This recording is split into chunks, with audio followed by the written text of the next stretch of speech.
സെറ്റല്ലേ വന്ന് കേൾക്കുന്നുള്ളൂ.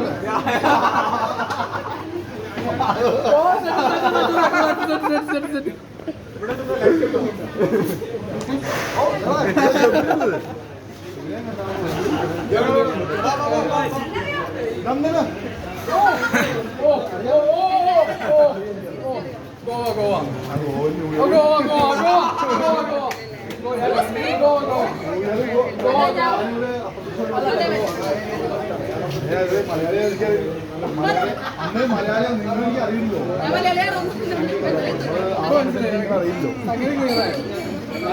അല്ല ആക്ച്വലി എനിക്ക് ഇവിടെ അറിയാൻ പാടുന്നല്ല.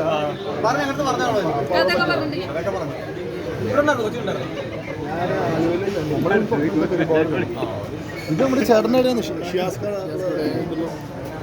എടാ ഒന്ന് പോയടാ. അല്ല ഒരു സംഭവം ഞാൻ ഭയങ്കര കോൺഷ്യസ് ആണ് ക്യാമറ. അത് ഇത് നീലപ്പല്ലേ മനസ്സിലായി.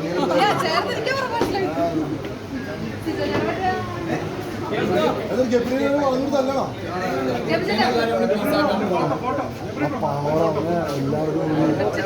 എല്ലാവരും പോയടാ പാവത്തിന്. നീ ഓക്കില്ലേ?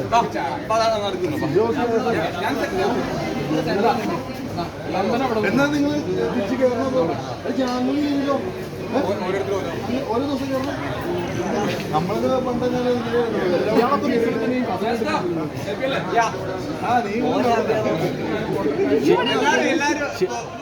എയർപോർട്ടിൽ കാണാൻ വേണ്ടി വന്നിട്ട് എല്ലാരും കണ്ടില്ലേ? എല്ലാരും ഹാപ്പി ആയില്ലേ? മറച്ചുമായില്ലേ? തെറിയുക വരും.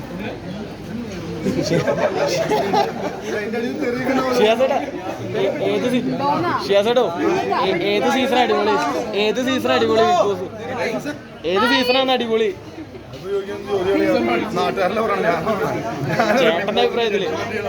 ചേട്ടന്റെ അഭിപ്രായത്തില് എനിക്ക് അതേപോലെ നമ്മളുള്ള സീസണാണ് ബെസ്റ്റ് എന്ന് പറയാൻ പറ്റുള്ളൂ. ഞാനുള്ള സീസൺ തന്നെ എന്ന് എനിക്ക് നമ്മളുള്ള സീസണായിരുന്നു അടിപൊളി. ഇങ്ങനെ ആരും വലിയ സൈബർ ബുള്ളിങ്ങും പരിപാടികളൊന്നും ഉണ്ടായില്ല. ഇതുപോലെ ഭീകര ആർമി അറ്റാക്കിങ്ങും തെറിവറയിലും കമന്റ് ഇടലും അമ്മയ്ക്ക് വിളി അച്ഛനെ വിളിയൊന്നും ഉണ്ടായില്ല. ഞങ്ങളുടെ സീസണല്ലേ. ഇപ്പൊ അങ്ങനെയല്ലല്ലോ. ഈ സീസൺ കഴിയുമ്പോൾ എല്ലാവരും അമ്മമാരും അച്ഛന്മാരും വീട്ടിലും തുമ്മുന്ന രീതിയിലുള്ള പരിപാടികളാണ് ഇൻസ്റ്റാഗ്രാമും ഫേസ്ബുക്കിൽ. കാര്യം ഇപ്പോൾ ഇൻസ്റ്റാഗ്രാമൊക്കെ ഭീകരമായിട്ട് ഈ ഓരോ ആർമി എന്നൊക്കെ പറഞ്ഞിട്ടുള്ള പരിപാടി നമ്മളുള്ള സമയത്ത് ഇങ്ങനത്തെ പരിപാടി ഒന്നും ഉണ്ടായില്ല. ഫസ്റ്റ് സീസൺ ഞാൻ ബിഗ് ബോസിൽ പോയ കാര്യം തന്നെ ആളുകൾ മറന്നുപോയിട്ട്. കാര്യം 6 കൊല്ലം മുമ്പ് ബിഗ് ബോസിൽ പോയ കാര്യം നീ മറക്കരുത്. ആക്ച്വലി ഞാൻ കുറച്ച് കാലം ഉണ്ടായിരുന്നു ഈ ഹോട്ട്സ്റ്റാറിൽ. പിന്നെ ഞാനിപ്പോൾ എപ്പിസോഡ് സീരിയൽ പോലെയുള്ള പരിപാടിയായിട്ട് തോന്നിയായിരുന്നു എനിക്ക് ബിഗ് ബോസ് കാണുമ്പോൾ. ഒരു സീരിയൽ പോലത്തെ പരിപാടിയായിട്ട് എനിക്ക് എനിക്കിപ്പോൾ എനിക്ക് ഇഷ്ടമുള്ള ആളാണ് പുള്ളി കപ്പെടുക്കുന്ന ഞാൻ ആദ്യം പറഞ്ഞിരുന്നു. പിന്നെന്താ എനിക്കറിയാൻ പറ്റില്ല. ഞാൻ ആദ്യം ജിജോയുടെ പേരാണ് പറഞ്ഞത്. ഇപ്പൊ ജിജോ കപ്പടിക്കുന്ന എനിക്ക് തോന്നുന്നത്. കാര്യം പുറത്തുള്ള നമ്മൾ ജനങ്ങളാണ് തീരുമാനിക്കുന്നത്. അപ്പോൾ ജനങ്ങളുടെ ഫുള്ള് എനിക്ക് സപ്പോർട്ട് ജിൻഡോ ജാസ്മിൻ എന്നുള്ള ഒരു ഇത്. പിന്നെ അർജുൻ ഇപ്പോൾ നല്ല സപ്പോർട്ടുണ്ട്. ഇതിന് 3-ലുള്ള ആൾ കപ്പെടുക്കുന്നത്. ഇനി നമ്മൾ വിചാരിക്കുന്ന പോലെ ഒന്നല്ല ബിഗ് ബോസ്. നിങ്ങൾ കാണുന്നില്ലേ ഈ ബിഗ് ബോസിൽ നമ്മൾ നാട്ടുകാർ ആണെന്നൊക്കെ പറയുന്നത് വെറുതെ ആണെങ്കിൽ പോലും ചിലപ്പോൾ നമ്മൾ വിചാരിക്കുന്ന ആൾക്കാരെ കപ്പെടുക്കും. കാര്യം എല്ലാ സീസണും അറിയാം. നിങ്ങൾക്ക് അറിയാൻ പാടില്ലേ. ഇപ്പോൾ പേളി കപ്പെടുക്കുന്നത് ഞാൻ വിചാരിച്ചു എൻ്റെ സീസണിൽ. അപ്പോൾ അതിൽ സാധു കപ്പെടുക്കും. അപ്പോൾ നമ്മൾ വിചാരിക്കുന്ന കാര്യം ഒരു ദിവസം കൊണ്ട് പെട്ടെന്ന് മാറാം. ഒറ്റ ദിവസം ലാസ്റ്റ് കഴിഞ്ഞ് വോട്ടിങ് എന്നറിയാൻ പാടുള്ളൂ. എന്നാൽ ജില്ല കപ്പെടുക്കട്ടെ, എനിക്ക് സന്തോഷമുള്ളൂ. ആര് കപ്പെടുത്താലും എനിക്ക് വിഷയമല്ല. അത് നമുക്ക് തേക്കുന്നൊരു കാര്യമല്ല. ഇത് ഞാൻ ബിഗ് ബോസ് കഴിഞ്ഞ് വർഷങ്ങളായി. നമുക്ക് ഈ ബിഗ് ബോസായിട്ട് ഒരു ബന്ധമില്ലാത്ത ഒരാളാണ് ഇപ്പോൾ. കാരണം ബിഗ് ബോസിൻ്റെ ഒരു പരിപാടി എന്നെ വിളിക്കാറില്ല. ഏഷ്യാനിൻ്റെ ഒരു പരിപാടിക്ക് ഞാൻ പോകാറില്ല, വിളിക്കാറില്ല. വിളിക്കാൻ ഞാൻ പോകാൻ താല്പര്യമില്ല. കാര്യം എൻ്റെ സിനിമ റിലീസായിട്ടുണ്ട്. അത് തിയേറ്ററിൽ കാണാം. വെപ്പണ്ണും തമിഴും അത് റിലീസായിരുന്നു. അത് അവർ തമിഴ്നാട്ടിലാണ് കൂടുതൽ പ്രമോഷൻ. റിവ്യൂ കാറോട് കൊടുത്തെങ്കിൽ അവൻ എന്ത് ചെയ്യും? പിന്നെ നിന്റെ കമന്റുകളൊക്കെ വായിക്കുന്നത് കാറില്ലാതെ എൻ്റെ അകത്ത് ഭയങ്കര ബുദ്ധിമുട്ടാണ്. കാറ് കണ്ടപ്പോൾ കാറില്ലാതെ ഞാൻ നല്ലോണം എൻജോയ് ചെയ്തു. കാര്യം സായിനെ സ്വന്തം വൈഫും കസിൻ ബ്രദറും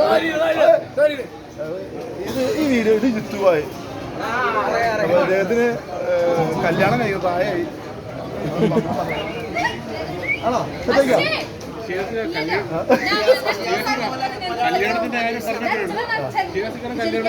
എന്റെ കല്യാണം ഉണ്ട്, നിങ്ങൾ എല്ലാവരും ഞാൻ വിളിക്കുന്നുണ്ട്. എന്റെ കല്യാണം ഉണ്ടോ? ഇവരെയൊക്കെ വിളിക്കണം. കാര്യം ഇവരാണ് നമുക്ക് കല്യാണം കഴിഞ്ഞു പറയുന്നത്. കാര്യം പത്രത്തിൽ കൊടുക്കാൻ പറ്റില്ല. കല്യാണം പണ്ടൊക്കെ പത്രത്തിൽ കൊടുക്കാൻ പറ്റില്ല. കല്യാണം കഴിഞ്ഞുള്ള വധു വരനൊക്കെ പറയാം. കാര്യം ഇവരടുത്ത് പറഞ്ഞ ഒരു ലോകം മൊത്തം അറിയിച്ചു കൊടുക്കും. അത് ഏറ്റവും വലിയൊരു സംഭവമാണ്. റോബിന്റെ കല്യാണം കഴിയാതെ തന്നെ കല്യാണം കഴിഞ്ഞു പറഞ്ഞ പറ്റുമല്ലോ.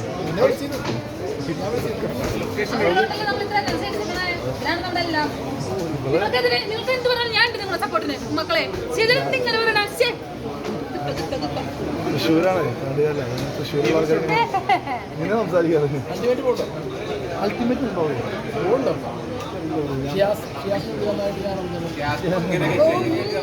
എനിക്കറിയാം നല്ല അൾട്ടിമേറ്റ് ഇല്ലല്ലോ, ഒരിക്കലും അറിയില്ല. അൾട്ടിമേറ്റ് ഒന്നും സംഭവം ഉണ്ടാവില്ല. മലയാളത്തിൽ ഉണ്ടാവും എനിക്ക് തോന്നുന്നത്. പൈസ കൊടുക്കാൻ തയ്യാറാവില്ല. ഇത്ര നല്ല എമൗണ്ട് എല്ലാവരും നല്ല പൈസ കൊടുക്കുന്നത്.